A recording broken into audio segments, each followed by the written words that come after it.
Welcome into Carpooling with Ben, ladies and gentlemen. You know, he has been seen throughout New England for many years as the go-to guy when it comes to all things cooking. He's the president of A Class of Cooking, LLC. You've seen him on NBC 10. Sometimes he even dines with schmucks like Gene Valicenti. He recently talked about a restaurant in California called French Laundry, which had me so confused. But nonetheless, he's chosen to come on Carpooling with Ben, an avid fan of Pizza Hut nonetheless. But I'll leave that aside. Chef Frank Terranova, sir, it's great to see you. Ben, good morning. How are you? Hey, you know, I'm doing great. You know, after all these years of cooking with class and doing all sorts of, because that has sunset. You stop feeding Mario on a weekly basis, and you know it's yeah.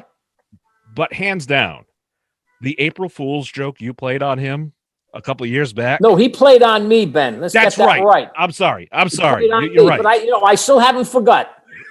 And I told him, make sure you check your tires and check your brakes in your car. I keep telling him that, we're antagonists. It takes a little while to if you watch The Godfather, you understand.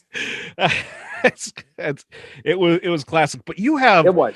You just have such a robust career and just this vast knowledge of food and everything. You know, people have grown up watching all sorts of different chefs. You know, it started many years ago, primarily on PBS, and then the Food Network came out, and obviously with the internet, and there's just so many avenues for people to learn how to make different things and cook different things. But when it comes down to it, there's such a level of education and some basics that you need to know. That's something you taught for many years. Just, you know, what does mustard taste like? What is salt and pepper? What's the problem? How important is the fundamentals of cooking, you know, like on a beginner scale? Well, one of the things I have to say, when we started cooking with class, actually the school lied to me. They said, Frank, can you do it for a year?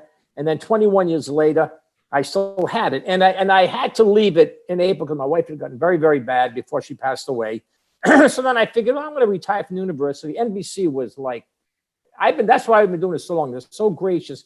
We had technically nothing to do with NBC. It was all through Johnson & Wales, through our department budgeted this. And I only had 2 to 2.5 minutes to do a segment. So we really had to fly. But now just to that's the quick overview. Now going back to one of the things, especially I like teaching freshmen because you know what the fun thing is about freshmen? They don't know how to taste. Okay. You know, they don't chew the food, go chum right down.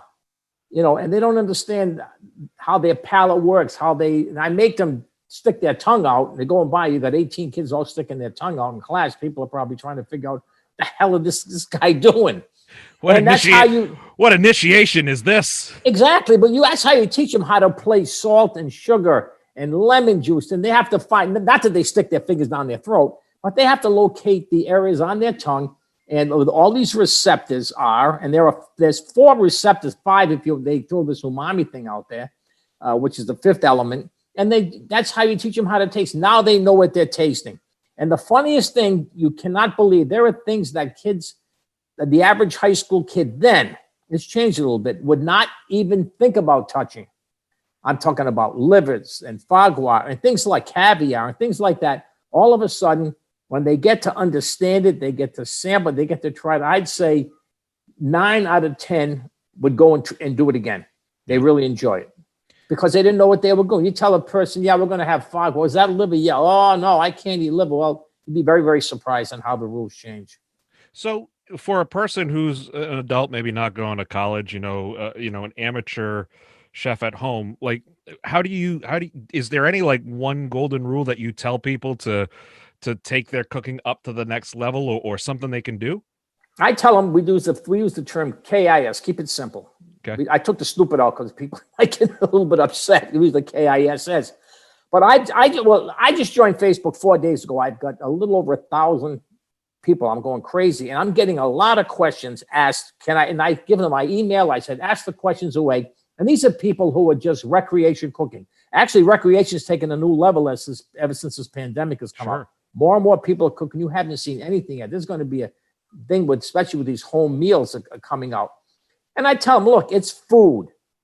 Cook it. If you screw it up, that's how you learn. You have to, one of the things, you have to learn how to correct something. We have students that are food scientists. They let them make let me give you an example. They'll let them make muffins. Don't put any salt. Don't put any sugar. Don't put any. They'll make it without salt. Now let's make it with salt. We're not going to put sugar. And watch. And now you have to see what happens. There's the teaching level of how things come. Food science has taken over the industry to the point. I love working with food scientists because they made me understand what temperatures food's cooked at, how salt reacts, how eggs react. The average chef does know this, but we took it. It comes to a higher level. And you'd be very, very, very surprised at what you do at that level with food. And I just tell people to keep focusing. Food shows on TV are okay. I dismiss a lot of them; they're fine. But the big guns is YouTube. I have culinary students, and I tell them, look, go to YouTube and just plug in anything. You can watch some incredible. You go to Netflix has a series. I think it's called The Chef Plate. It's unbelievable. And they take that simplified version and they just elevate it up so people can understand it. If you get fresh products, it's very difficult to mess up a meal. Yeah, that's incredible. So you just joined Facebook 4 days ago. 4 days, yeah. I didn't really feel like doing. I have Instagram, which all food shots. If you go to my account on Facebook. They're all food shots. Yeah. I had Emerald on there, and I got to put Andrew Zimmer because I did a project with him. He's a great guy. And I put all food shots, and people see them now. Some of them are basic, simple. The ones I do on Cooking with Class. Once again, I got to do the recipes, and fortunately on a Sunday I get 2.5 minutes. Yeah. When I was doing a Monday to Friday, they gave me 1.5 minutes to do it. I mean, you got to really punch it down. We've got over 7,000 recipes in the data that we did. And it's all there's nothing that makes a chef, not even me or a lot of other guys, tickles us pink when we have people come up to us and say, hey, let me share my picture on my phone. Let me share what I made. And it's so nice. They're so proud that they do that. I'm terrible with a hammer and nails. If you ask me to show you a picture, I'd be embarrassed. I mean, they give me a hammer, I'm liable to kill somebody or kill myself. I deal with food. You deal with food. Well, one of the things that's on your bio, your resume, if you will, you are an expert witness for food-related court cases. I found this very interesting. That was big years ago, Ben. Yeah. I did one for an attorney. I can't mention it was a severe accident, and I had to go and interview the client because the person was a chef. A lot of them are things that. Let me give you an example. One was there was a lawsuit with the Greek salad. Okay. I can't mention that one too. Sure, no, yeah. But it was the Greek salad because the person claimed they broke their cap or they broke their tooth on the olive. Now, are olives that are in the salad supposed to be pitted? Do they have to warn the label? I don't know if you remember going back a few years ago, there was a deal with Dunkin' Donuts with the drive-through with the cup where the person put the cup of coffee between their knees and when they drove out, they hit the brake or something and they squished it and the hot coffee, come on, that coffee runs about 190, 195 and they burned themselves. And then everybody and their brother got sued down the line. Yeah. I killed a live lobster on Channel 10 when we first started Cooking with Class. And I had PETA. I had people wanting me to be fired because if you say to someone, they love stuffed lobster. Well, here's the only possible way that you can do it. Yeah. And then, of course, the NBC lawyers call me because I have a short fuse anyway with things like that. But it's really, really interesting today, everything is wide open. You'll be very, very surprised at some of these lawsuits. I mean, but that's a if you can get in with with a law office that deals with that, it becomes very, very equitable. So the question that I'm sure all my viewers want to know is if you go to trial, do you wear a suit? Or do you wear a chef's jacket with the hat? No, we never get to trial. Well, if you had to go to trial. We don't go to trial. The lawyer has it, and at that point, they're all settled pretty much out of court. And nobody's going to go with broken tooth, go to a jury trial. I want to see Chef Terranova right there next to Judge Judy or somebody. They get Wapner back. With the hat, that'd be awesome. Man, let me tell you something. I wore a uniform for years. I don't dress. I put the chef jacket on a Tuesday when I tape that segment with Mario. Then that airs on Sunday, because you want to keep it kind of formal. Oh, sure. But that's it. I mean, I am totally dressed. If you were to say, Frank, we're going out to dinner, this is how I'm going to show up. And I have sweatpants underneath. Hey, that's great. So now you're venturing more into the social media game. And I think we can all agree, obviously people have been, staying at home and doing more at home and trying to do more things. I've been so fascinated with the unforeseen, the repercussions that have been out there, like the potato farmers, for example. They have so much inventory right now, and it's hard to move it. And literally just down the road on Aquidneck Island, they're like, come buy some potatoes. Just come, and that's happening across the nation, everywhere. That's really an incredible thing. And there are places that you go out to the big potato countries like Iowa, they're giving them away. Yeah, I mean, some of them have got to the point it's not worth it even because you got to pull labor in. Once you flip them with the machine, you got to get labor in to pick them out, and a lot of them are just they're harrowing them back into the soil because it's technically not worth it.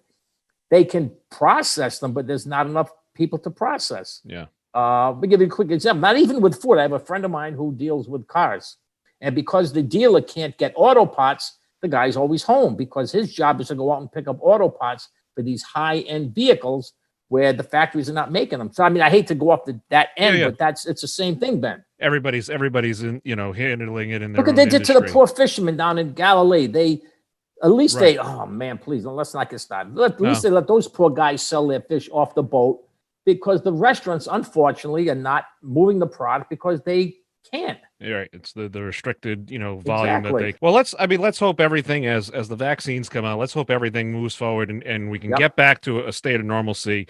I would never dare ask you your favorite restaurant, but what I am going to ask you, what is your favorite dish? Hands down, you had a choice. What is your absolute favorite dish? I have two. Can I mention two? I'll allow it. Since you're new to Facebook, I'll allow it.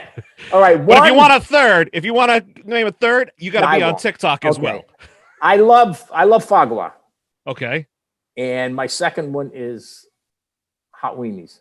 All right. All right. So providing you take a Tums first. Yes. Then the weenies, and then a Tums as a chaser. Some people drink Jock coffee milk. I do a Tums. Oh, you're going to stop at Wienerram on the way home and get them. I think you are.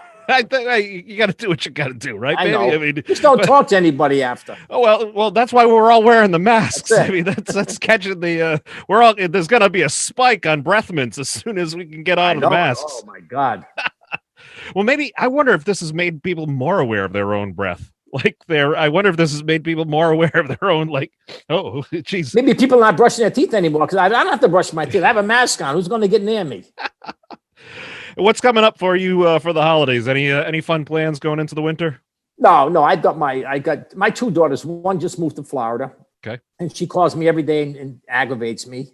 And every weekend they go to Disney. They're 30 minutes away. And she says, "Oh, Dad, I don't know. It's like 78 degrees. It's like 20 here." So I have to put up with that. Then I have another daughter. Well, she has a baby, and my other daughter has a granddaughter here. So they're in Rhode Island, and that's it. I mean, nobody has. My neighbors, unfortunately, they have big families, but it was zero for those people during the holiday. Yeah. It's unfortunate, but I'm just gonna do I always do stuffed lobster for Christmas Eve. Yeah. And then I'll do probably tenderloin for Christmas Day. And I cook. My kitchen is gorgeous. I cook around the clock. Yeah. All I do is because I enjoy it. And of course I got my two neighbors, one across the street, one next door. And every time I do the show, boom, I have them on speed dial. And I no sooner press send than they're already running to the front door to pick us up. That's the out. I had to get rid of all that excess. Mario gets a piece. I get a piece. And they take it. And they're happy as a clam. That's awesome. It is.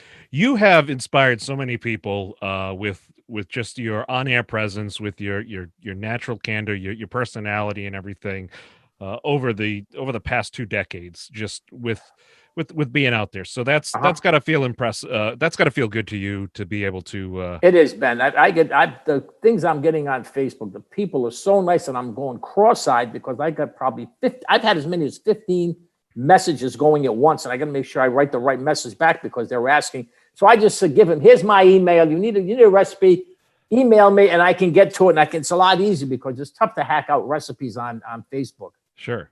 Well, hey, listen, I hope at some point we can, when everything's back to normal, we can get you in the car. We can go for a ride around the state, maybe find some good barbecue, some good, like a little bit of everything. That'll be a wonderful 3-day I love experience. good barbecue. Oh man, here we go. Thank you.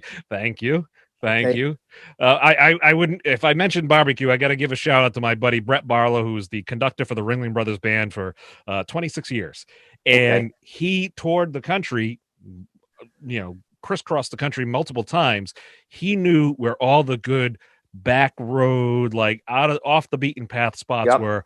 Any state, you name it, he knows where it is, and he's done a fair amount of damage. Yeah, for barbecue. I was a corporate chef for 10 years for Cook Shack, which is a commercial smokehouse company based out of Oklahoma.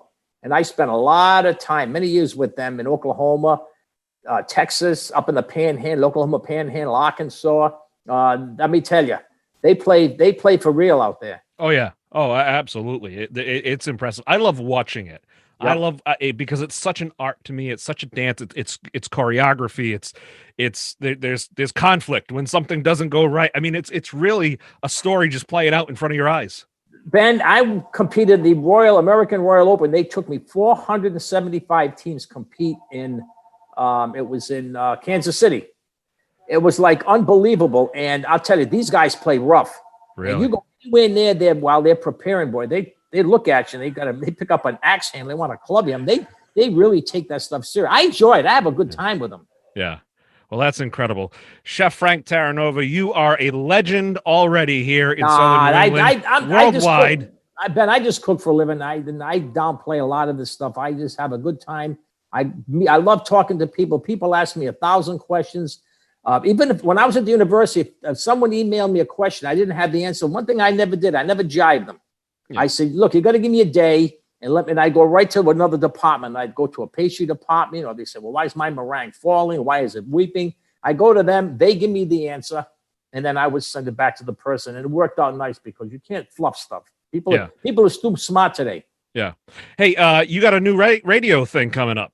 I had it. I had it for, I started the second week of March. Okay. It's called The Class of Cooking. And I did it on WHJJ. They gave me the slot, and it has to deal with where does our food come from. Okay. And I deal with all local purveyors. I deal with small person. I got 2 of them coming on Sunday, 2 of them the following week. We have 2 half-hour segments that runs on Sunday, 11 o'clock on 920 WHJJ. And what we do is I've had the big guns on, and people are really interested because a lot of people are asking, where does this thing come from? Where does the shrimp come from? Where does the fish come from? Where does the beef come from? So now we bring the experts on, and we have a really nice half-hour go-around. And the smaller people, the smaller companies, which I mean food companies, are getting their name out there, which is really great, and their business is really accelerating. And fortunately, the segment works. It's a live broadcast. So that's on Sundays on 920 WHJJ. 11 o'clock. Yep. Oh, awesome. All right, last question before I let you go. This is a hard one. Yep.